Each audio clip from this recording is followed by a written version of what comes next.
Hello दोस्तों, कैसे हैं आप सब लोग। उम्मीद करता हूं काफी अच्छे होंगे।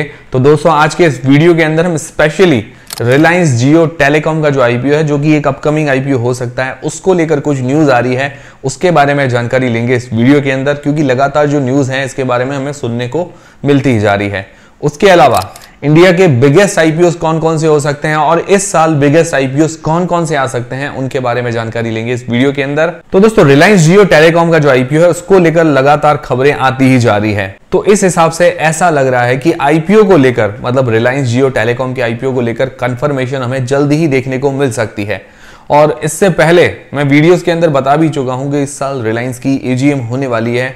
उसके अंदर हो सकता है रिलायंस का जो ये जियो टेलीकॉम वाला आर्म है उसका अलग से आईपीओ हमें देखने को मिले। और उसके अलावा रिलायंस रिटेल का भी कुछ आईपीओ को लेकर न्यूज चल रही है, उसकी भी अनाउंसमेंट होते हुए हमें देखने को मिले। स्पेशली जियो टेलीकॉम के आईपीओ को लेकर काफी ज्यादा चर्चाएं हैं, तो हो सकता है इस एजीएम के अंदर ये चर्चाओं पर विराम लग जाए और हमें कंफर्मेशन देखने को मिल जाए। और अभी जो ये कंफर्मेशन मिलने की संभावनाएं है उसका रीजन ये है कि जो जेफरीज है, जेफरीज का नाम आपने सुन रखा होगा, जो कि world's leading independent investment bank है और फाइनेंशियल सर्विस कंपनी है, काफी जानी मानी कंपनी है पूरे वर्ल्ड के अंदर। तो जेफरीज का कहना है कि रिलायंस जियो टेलीकॉम, मतलब जो रिलायंस जियो कंपनी है, वो 9 लाख करोड़ रुपए से ऊपर की उसकी वैल्यूएशंस मिल सकती है। और अगर इसका आईपीओ आता है तो 50 से 55 हजार करोड़ रुपए के बीच में ये आईपीओ भी हो सकता है। मतलब बिगेस्ट आईपीओ होगा इंडिया का और पूरा का पूरा ऑफर फॉर सेल हो सकता है, जिसके अंदर माइनर जो शेयर होल्डर्स हैं, छोटी छोटी जो शेयर होल्डर्स हैं, वो अपनी हिस्सेदारी सेल कर सकते हैं। और हाल ही में इन्होंने अपने टैरिफ भी बढ़ाए थे, मतलब अपने प्राइस वगैरह भी बढ़ाए थे जो भी रिचार्ज वगैरह करवाते हैं। तो इससे होगा क्या, इनका रेवेन्यू बढ़ेगा, इनका प्रॉफिट बढ़ेगा, ओवरऑल कंपनी का ही फायदा है। तो ये चीजें अभी जेफरीज की तरफ से आई है, अभी तक ऑफिशियल न्यूज नहीं है, ना ही कोई रिलायंस ने ऑफिशियली अनाउंसमेंट किया है जियो टेलीकॉम या जियो इन्फोकॉम के आईपीओ को लेकर। पर दोस्तों ये अगर आईपीओ आएगा तो इंडिया का बिगेस्ट आईपीओ होगा, 50 से लेकर 55 हजार करोड़ रुपए के बीच में। उसके अलावा जेफरीज ने यह भी कहा है कि जैसे जियो फाइनेंशियल, पिछले साल अभी जियो फाइनेंशियल को लिस्ट करवाया था, उन्होंने अलग कर दिया, स्प्लिट कर दिया था कंपनी को, प्राइस डिस्कवरी की थी। फिर उसके बाद क्या है कि जियो फाइनेंशियल की जो रेट है वो अलग आ गई थी, और उसके बाद क्या है कि उसका माइनस करके अब रिलायंस इंडस्ट्रीज का पूरा शेयर वो अलग से था लिस्ट, वो तो पहले से लिस्ट था, फिर जियो फाइनेंशियल को अलग कर दिया, प्राइस डिस्कवरी करके अलग किया था, याद होगा आपको। और उसके बाद जियो फाइनेंशियल ने काफी बढ़िया रिटर्न भी बना के दिए। और अभी ऐसा भी हो सकता है कि जियो टेलीकॉम जो कंपनी है उसको भी इस तरह से प्राइस डिस्कवरी करके अलग करवा सकते हैं, ऐसा भी पॉसिबल हो सकता है। अगर मान लो आईपीओ नहीं लेकर आए और ऐसा कुछ हुआ कि भाई इसको अलग से स्प्लिट करके लिस्ट करवाते हैं, तो हो सकता है जो रिलायंस के शेयर होल्डर्स हैं उनको इसके शेयर जो है फ्री में मिल जाएंगे, जिस तरह से जियो फाइनेंशियल के शेयर मिले थे। और या हो सकता है इसका आईपीओ आए, अगर आईपीओ आता है तो उसके अंदर हो सकता है शेयर होल्डर कोटा भी रखा जाए। अब इन दोनों में से एक पॉसिबिलिटी हो सकती है जियो टेलीकॉम को अलग से लिस्ट करवाने की। अब देखते हैं क्या होता है, एजीएम के अंदर क्या अनाउंसमेंट होती है, इसको अलग से स्प्लिट करके लिस्ट करवाते हैं या इसका आईपीओ लेके आते हैं, वो आने वाले टाइम में जब ऑफिशियल कंफर्मेशन आएगी तभी पता चल पाएगा। आपको क्या लगता है, रिलायंस जियो टेलीकॉम का आईपीओ आएगा या इसको स्प्लिट करके अलग से लिस्ट करवाएंगे? मुझे कमेंट करके जरूर बताइएगा। तो दोस्तों ये तो हो गई रिलायंस जियो टेलीकॉम की बात, और उसके अलावा 2 और अपकमिंग आईपीओ हैं। उसके अलावा इसके अंदर एक आईपीओ जो है इस साल लॉन्च हो सकता है, तो उसके बारे में जानकारी लेते हैं।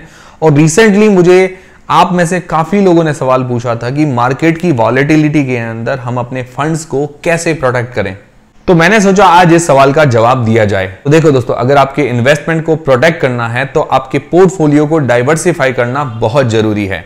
और दोस्तों बिना रिसर्च करे अपने फंड्स को ऐसे कहीं भी इन्वेस्ट मत करो, क्योंकि कहीं भी पैसे इन्वेस्ट करने से पहले उसका रिस्क हमें समझना बहुत जरूरी है कि इसके अंदर रिस्क कितना है। और फाइनली एक ऐसा प्लेटफॉर्म यूज करो जो कि आपकी ट्रेडिंग नीड्स को समझता हो। और इसीलिए मैं आपको बताना चाहूंगा एक ट्रस्टवर्दी प्लेटफॉर्म मोतीलाल ओसवाल के बारे में। तो मोतीलाल ओसवाल इकलौता ऐसा प्लेटफॉर्म है जो पर्सनल गाइडेंस ऑफर करता है, और ये सर्विस आपको कहीं भी नहीं मिलेगी। और इतना ही नहीं, इनकी रिसर्च एंड एडवाइजरी टीम आपको मार्केट के बारे में अपडेटेड रखेगी और टाइम टू टाइम सही रेकमेंडेशंस भी देगी। ये आपको इक्विटी, फ्यूचर एंड ऑप्शंस में भी ट्रेडिंग करने की हेल्प करते हैं। और इनका ऐप काफी यूजर फ्रेंडली है, जिससे आप अपने इन्वेस्टमेंट को इजीली ट्रैक और मैनेज कर सकते हो। और आपको कोई दिक्कत हुई तो आप इनकी ब्रांचेस भी विजिट कर सकते हैं, जहां आपके सारे क्वेरीज सॉल्व कर दिए जाएंगे। और दोस्तों सबसे बढ़िया बात यह है कि यहां आप बस एक अकाउंट ओपनिंग प्रोसेस के थ्रू ट्रेडिंग और डीमेट अकाउंट दोनों ओपन कर सकते हो। तो दोस्तों आज ही आप मोतीलाल ओसवाल खुद ट्राई करके देखिए और अपना इन्वेस्टमेंट एक्सपीरियंस इंप्रूव कीजिए। तो मोतीलाल ओसवाल की लिंक मैंने डिस्क्रिप्शन और पिन कमेंट के अंदर प्रोवाइड करवा दी है, चेकआउट करना मत भूलिएगा। फिर दोस्तों जो एक और अपकमिंग आईपीओ आ सकता है हेक्सावेयर टेक्नोलॉजीज का आईपीओ, जो कि एक आईटी सर्विस मैनेजमेंट कंपनी है। इसके 34 कंट्रीज में 50 ऑफिस है, मतलब 34 कंट्रीज में 50 ऑफिसेज हैं। अगर ये आईपीओ आता है तो इंडियन हिस्ट्री का, मतलब इंडिया का बिगेस्ट आईटी सेक्टर का कोई आईपीओ होगा, बिगेस्ट आईपीओ, क्योंकि ये आईपीओ लगभग $1 बिलियन तक आ सकता है, मतलब इसका इश्यू साइज हो सकता है $1 बिलियन का, तो जो लगभग होता है 8,000 करोड़ रुपए से ऊपर का, इतना इश्यू साइज होता है। अभी डॉलर का भाव जो भी 82-83 रुपए चल रहा होगा, उस हिसाब से इसका भाव होगा। और लास्ट जो आईटी सेक्टर से आईपीओ आया था, बिगेस्ट आईपीओ 2004 के अंदर टीसीएस, टाटा कंसल्टेंसी सर्विस का आया था, 4,713 करोड़ रुपए का वो आईपीओ था। तो हेक्सावेयर टेक्नोलॉजीज का आईपीओ $1 बिलियन के आसपास, मतलब 8,000 करोड़ रुपए से ऊपर का ये आईपीओ होगा। तो ये अब आईटी सेक्टर के अंदर बिगेस्ट आईपीओ हो सकता है अगर ये आईपीओ आता है तो। और ये जो वैल्यूएशंस डिमांड करेंगे 41,750 करोड़ रुपए से 50,000 करोड़ रुपए के बीच में। तो ये एक अपकमिंग आईपीओ हुआ हेक्सावेयर टेक्नोलॉजीज। फिर दोस्तों एक और अपकमिंग आईपीओ जिसकी संभावना है कि वो अक्टूबर-नवंबर के बीच में हमें देखने को मिल जाए, एनटीपीसी ग्रीन का आईपीओ। ये काफी चर्चा के अंदर है एनटीपीसी ग्रीन। एनटीपीसी शेयर ने तो काफी बढ़िया रिटर्न बना के दिए ही हैं। अब इनकी एक और आर्म है, मतलब इसी की सब्सिडियरी कंपनी है एनटीपीसी ग्रीन, इसको अलग से लिस्ट करवाने जा रहे हैं। और ये आईपीओ के अंदर इसका इश्यू साइज जो है लगभग 10,000 करोड़ रुपए के आसपास का हो सकता है। तो पीएसयू जो है, मतलब जो पब्लिक सेक्टर यूनिट कंपनीज है, उसमें से एलआईसी बिगेस्ट आईपीओ था 21,000 करोड़ रुपए के आसपास का। और अब जो सेकंड बिगेस्ट हो सकता है ये एनटीपीसी ग्रीन हो सकता है पीएसयूज के अंदर।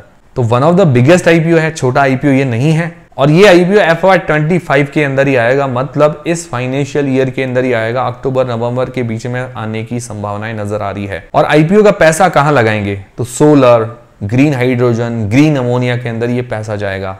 तो दोस्तों एनटीपीसी ग्रीन एनर्जी की आईपीओ का कौन कौन से लोग इंतजार कर रहे हैं मुझे कमेंट करके जरूर बताइएगा। मैं तो पर्सनली काफी इंतजार कर रहा हूं। उसके अलावा जियो, रिलायंस जियो के आईपीओ का भी काफी इंतजार है। और उसके अलावा दोस्तों मैंने आपको बताया जो बिगेस्ट आईपीओज हो सकते हैं, एक तो बजाज हाउसिंग फाइनेंस, इसका आईपीओ जल्दी देखने को मिल सकता है। इन्होंने डीआरएसपी वगैरह शायद फाइल कर दी है और इनका 4,000 करोड़ रुपए का फ्रेश इश्यू हो सकता है।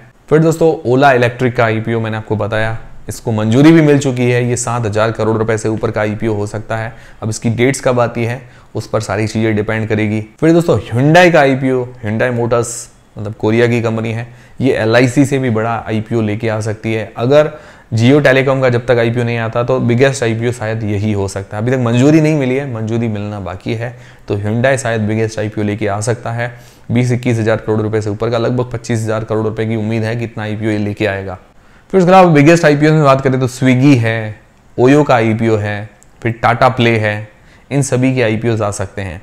ये biggest IPO, one of the biggest IPO कह सकते हैं। और मैंने आपको बताया रिलायंस जियो टेलीकॉम के साथ रिलायंस रिटेल भी हो सकता है उसके आईपीओ को लेकर, या उसको अलग से लिस्ट करवाने को लेकर कुछ चर्चाएं हो। पर मुझे लगता है एक एक करके ही लिस्ट करवाएंगे, एक साथ तो लिस्ट होगा नहीं। तो पहले रिलायंस जियो टेलीकॉम होगी तो उसके बाद रिलायंस रिटेल होगी, ऐसा कुछ हो सकता है। तो दोस्तों ये थे सारे आईपीओ को लेकर अपडेट्स। जैसे ही कोई अपडेट्स आते रहते हैं मैं आपको जानकारी देता रहता हूँ। आईपीओ से जुड़ी कोई भी जानकारी मिस नहीं होती है, तो इसीलिए हमसे जुड़े रहिए।